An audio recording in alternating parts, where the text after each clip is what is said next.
Salut, je m'appelle Lionis, ce que j'aime dans la vie, c'est la progression. On va voir ensemble aujourd'hui 5 habitudes de vie masterclass à placer dans ton quotidien. Et oui, effectivement, les habitudes font une grande partie de notre journée, et si on a des mauvaises habitudes, on a tout simplement une mauvaise vie derrière. Pour moi, c'est aussi simple que ça, parce que c'est des choses automatiques que tu fais tout le temps, sans même t'en rendre compte, sans même en être conscient parfois. La première habitude que je conseille et qui fonctionne super bien, c'est d'écouter des podcasts. Ça vous permet d'en apprendre davantage sur les sujets qui vous passionnent, ou même les sujets que vous n'aimez pas forcément, que vous ne connaissez pas forcément, pardon, parce que apprendre sur un sujet que vous aimez pas, bon, c'est pas ouf. Et en plus d'en apprendre plus, ça va vous donner des idées pour vous, par exemple, vous permettre de construire quelque chose derrière, ou tout simplement avoir des idées que vous pouvez placer et tout simplement cultiver votre avis critique. La plupart des gens sont des maxi-moutons et n'ont pas leur propre opinion. Personnellement, je suis quelqu'un de super influençable, vraiment, je suis méga influençable. Par contre, je distingue les bonnes choses des mauvaises. Je me laisse totalement influencer par les bonnes choses avec lesquelles je suis en accord. Par contre, les choses négatives, elles,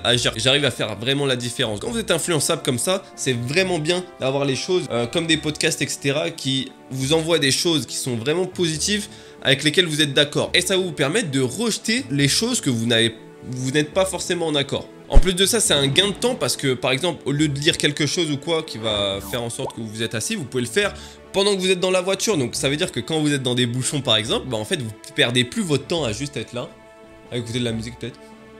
Mais vous allez par exemple pouvoir apprendre l'anglais, apprendre quelque chose, une compétence dont vous avez besoin, quelque chose pour justement peut-être gagner un petit peu plus d'argent, peut-être apprendre des choses sur la spiritualité. En fait, vous avez plein de choses. Il y a des podcasts pour tout le monde et sur tous les avis. Je donne un truc tout con, un truc, par exemple, si vous êtes passionné de jeux vidéo, vous pouvez écouter des podcasts sur l'actu des jeux vidéo. Au moins, ça vous fera gagner du temps lorsque vous êtes dans les bouchons. Et si, par exemple, vous avez envie de développer votre activité de, je sais pas moi, humoriste, vraiment un truc au pied, bah, vous allez écouter des histoires qui racontent l'histoire d'humoristes qui ont réussi et comment ils ont fait, quelles sont les clés. Et ça, vous allez le faire en marchant vers votre travail par exemple. Vous voyez le gain de temps que ça peut être. Franchement, c'est une habitude banger qui moi a changé beaucoup de choses dans ma vie. Vous allez avoir un gain de temps au niveau de vos objectifs aussi, parce que vous allez apprendre des choses auxquelles vous n'aurez peut-être jamais pensé. Deuxième habitude super intéressante, l'habitude à les banger. Attention, je sais pas si je l'ai vu nulle part vraiment, mais en tout cas c'est de faire une to-do list le soir avant d'aller dormir. En vrai ça a déjà dû être dit, mais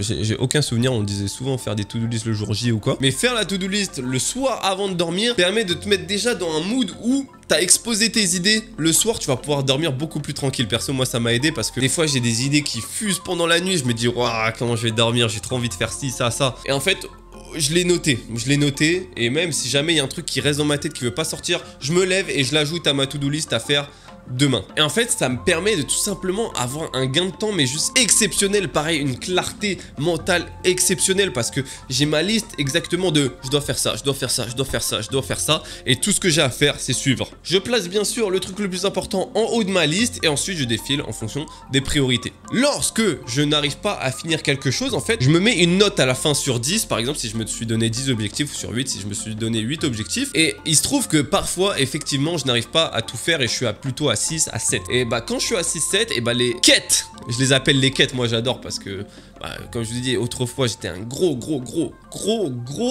gamer et en fait c'était souvent comme ça. Et en fait je me suis dit mais en fait dans les jeux vidéo on fait les quêtes, on nous demande de tuer 200 ours je sais pas quoi, et dans la vraie vie je suis peut-être pas capable de faire ça. Et je me suis dit mais attends, il y a une corrélation à faire entre le jeu vidéo et la vraie vie. Je me suis dit bon vas-y, je vais me placer des quêtes, un tableau de quêtes, c'est ma to-do list, et vas-y je dois les faire dans l'ordre comme des missions dans un jeu vidéo. Et j'ai aussi fait, je me suis inspiré de Monster Hunter, je me suis fait des quêtes urgentes entre guillemets. En fait c'est des quêtes bonus où je sais que ça va me prendre plus de temps et que c'est beaucoup plus difficile à réaliser et que c'est un petit peu plus sur le long terme. Je m'en mets 2 et quand je les coche, bah je suis juste super content. Ces bonus, elles rentrent pas dans la note, juste c'est à part. Mais en tout cas, elles restent tous les jours les mêmes tant que je les ai pas terminées. C'est-à-dire que si je veux changer de quête urgente, de to-do list urgente, je dois obligatoirement faire un des deux pour pouvoir remplacer.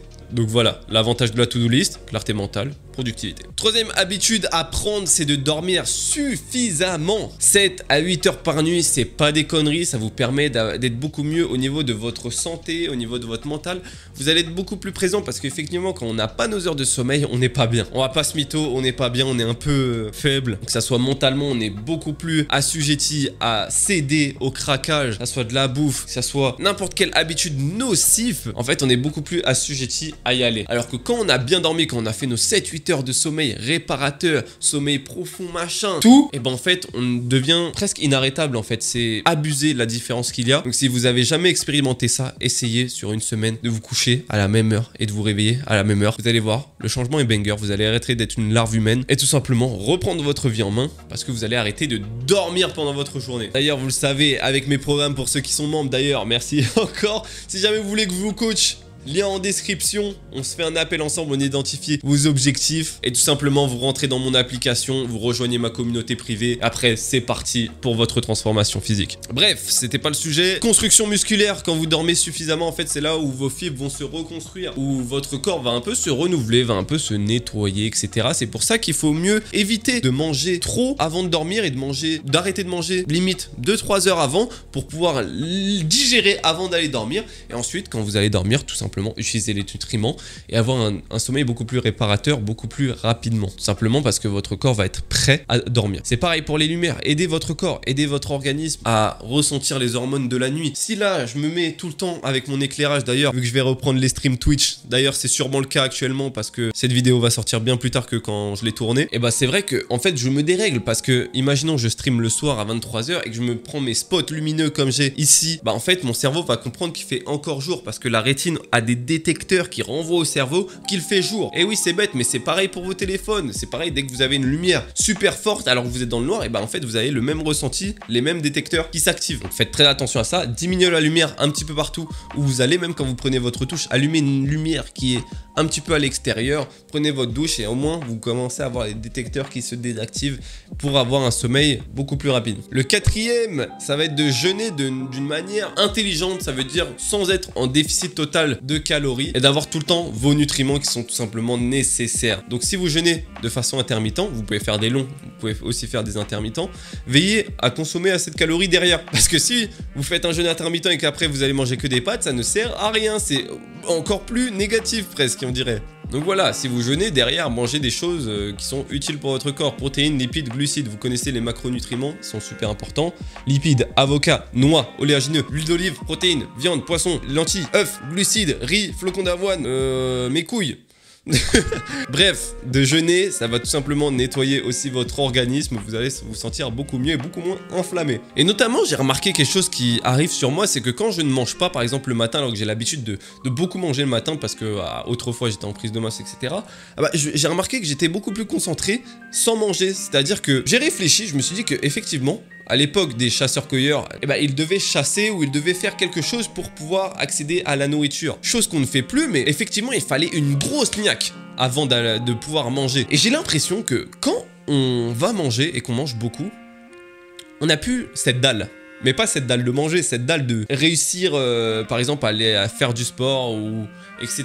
Bon, il y a la digestion qui rentre en jeu, mais effectivement, ça fatigue. Et j'ai l'impression qu'il y a une réelle corrélation entre ça. Donc ça veut dire, je me dis, quand je ne mange pas trop ou un petit peu, par exemple avant la séance, je suis beaucoup plus productif et beaucoup plus énervé que quand je mange beaucoup avant ma séance. C'est-à-dire que si je me tape quelques glucides avant ma séance, mec, je suis ultra performant. Alors que quand je mange un plat 2 heures avant, là ça va. Mais si je mange 1 heure avant, mais mec, je suis une loque. En l'entraînement, je suis nul, je me sens fatigué, je me sens faible, je me sens... frère, j'ai envie de m'asseoir alors que pourtant, je kiffe trop l'entraînement. Mais quand je mange, par exemple, une petite source de glucides, un petit fruit ou un petit truc avant mon entraînement et que j'ai bien mangé avant, sur mes repas qui sont bien avant, et là mec, je suis ultra performant. Ça c'est un de mes secrets. Et tu me diras en commentaire si ça fonctionne pour toi. Moi je sais pas si je suis le seul, mais en vrai ça me paraît logique. Avant on chassait pour avoir de la nourriture, donc il fallait automatiquement être à fond. Alors que quand t'as mangé, t'as plus de raison d'être à fond en réalité. T'as les hormones du plaisir qui sont libérées et t'es en mode bon je suis bien dans ma life quoi. Donc retenez ça, pas de repas, 2h30 avant l'entraînement. Alors la dernière astuce, c'est de regarder des vidéos inspirantes sur YouTube. Effectivement, YouTube c'est à double tranchant. Soit tu regardes la merde, soit tu regardes des trucs qui vont être productifs pour toi. Alors attention, dans la merde, je dis pas du tout que c'est du divertissement. Le divertissement, ça peut être utile pour justement... Tu vois, dans les Sims, t'as une jauge de divertissement. Il faut qu'elle soit activée aussi parce que si tu te divertis jamais, frère, tu vas déprimer, frère, t'es pas prêt. Regardez, c'est bien de regarder parfois de la merde, c'est bien de regarder des choses divertissantes que je mets pas dans la catégorie merde, hein, attention. Et c'est bien de juste rien faire et d'être là à rien branler. Ça, ok. Mais ça doit pas être la règle du 80-20. Ça veut dire que 80-90% du temps, vous devez vous aider de YouTube. Pas pour consommer, mais justement pour pouvoir créer ensuite. Ça veut dire de juste vous cultiver peut-être mentalement, apprendre des choses, etc. Et une autre partie où vous allez vraiment vous divertir et que c'est vraiment le YouTube divertissant que vous kiffez votre life. N'oubliez pas, c'est comme les livres, essayez de prendre des notes, etc. Quand vous voyez des vidéos comme celle que je suis en train de vous faire qui vous apportent de la valeur, très utile de regarder des vidéos YouTube inspirantes. Attention, ne pas en consommer trop parce qu'après ça n'aura plus d'effet et ça va avoir l'effet branlette intellectuelle où vous avez l'impression que vous passez à l'action alors que pas du tout. Vous faites juste regarder et en regardant et en écoutant des choses inspirantes, vous avez l'impression d'agir alors que vous êtes toujours là à rien foutre. Alors attention, c'est vraiment un double tranchant YouTube. En tout cas, j'espère que ça t'a plu. Merci de me suivre, merci d'être dans la communauté et à plus. Et n'oublie pas, si tu veux le coaching, c'est en description. Et c'est pour une réelle transformation physique. Attention, je t'accompagne de A à Z. Ok, frérot?